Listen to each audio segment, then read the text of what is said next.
truth is, he's your greatest love. I know you still love him. Hindi mo alam kung ano nangyari sa aming dalawa. For once, why don't you just admit it? Oo. Minahal ko siya. Hanggang ngayon, mahal ko pa rin si Sergio.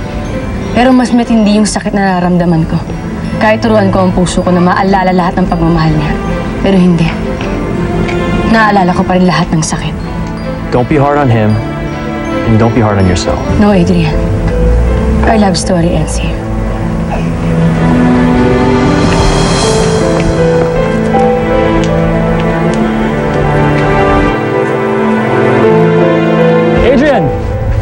Adrian, where have you been?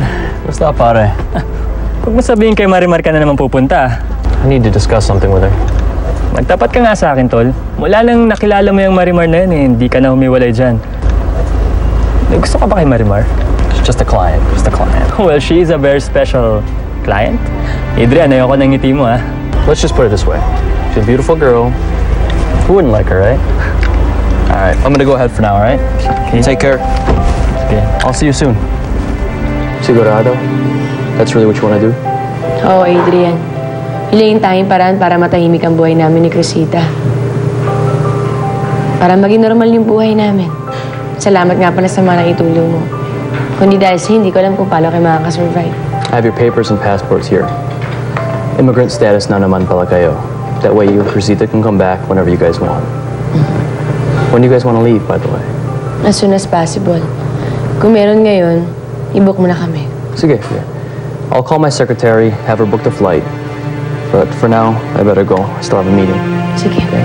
Salamat, Adrian, ha? Anytime. Oh, by the way, I'll come back and visit.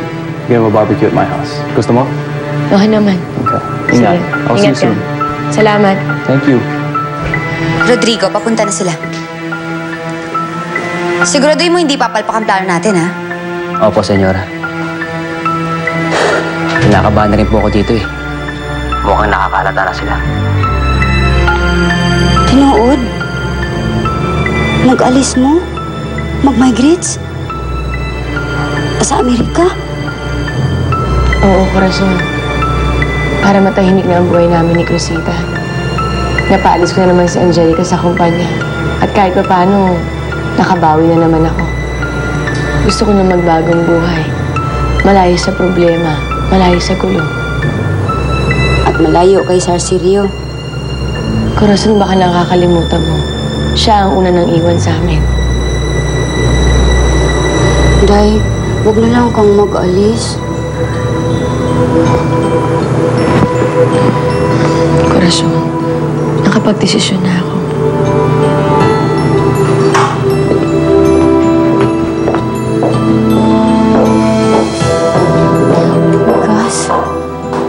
Dili pwede. Kinahanglan malamang nito ni Sarsirio. Kinahanglan mapigilan niya si Inday. Boss, ano nang gagawin mo ngayon? Naiinip na si Angelica. At mukhang hindi siya niniwala may sakit ka. Hindi ko nga alam, Arturo eh. Sa totoo lang, sumasakit na yung ulo ko sa kaiisip eh.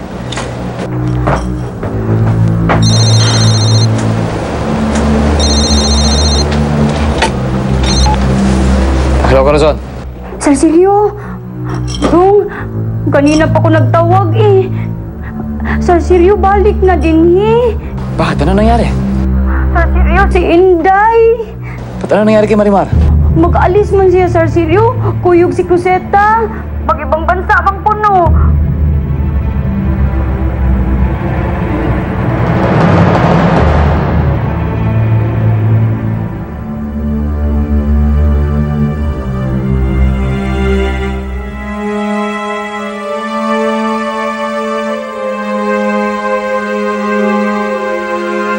Parang kailan lang, umuwi ako dito sa Pilipinas ng puno ng puot ng puso ko. Walang inisip kundi magiganti. Nagawa kong lahat ng pinalano ko. Pero sa bandang huli, ako pa rin ang nasaktan at ang kawawa kong anak na si Crisita. Kung alam ko na magkakaganito, hindi na sana ako nagbalik pa. Hindi ko na sana nakita uli si Sergio. Hindi ko na sana siya nakasama at naramdaman ang mga yakap niya. Ang mga halik niya. Hindi ko na sana siya inibig pang muli.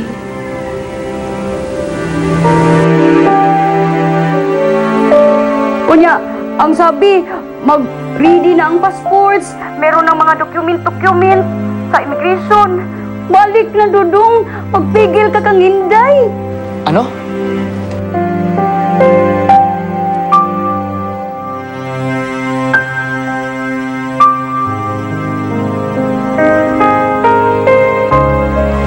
Sulat.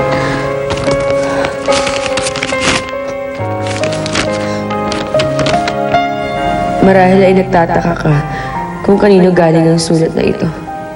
Subalit hindi na mahalaga yun. May kailangan kang malaman. Hindi nais ni Seryo na hiwalayan ka. Ginagawa lamang niya yun upang bigyan ka ng proteksyon mula sa isang kaaway. Napilitan lamang niya pakasalan si Angelica dahil binablackmail siya nito. Nasa kamay ni Angelica ang ebidensya maaaring magdiin sa'yo sa kasong pagpatay kay Miss Esperanza. Mahal na mahal ka ni Shelly. Marimar, at dahil sa pagmamahal sa'yo, kaya nangyari ang kaguluhan to. Mula sa isa nagmamalasakit.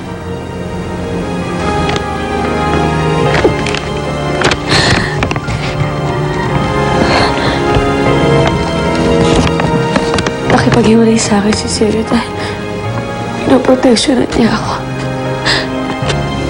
Dahil pinablackmail siya ni Angelica.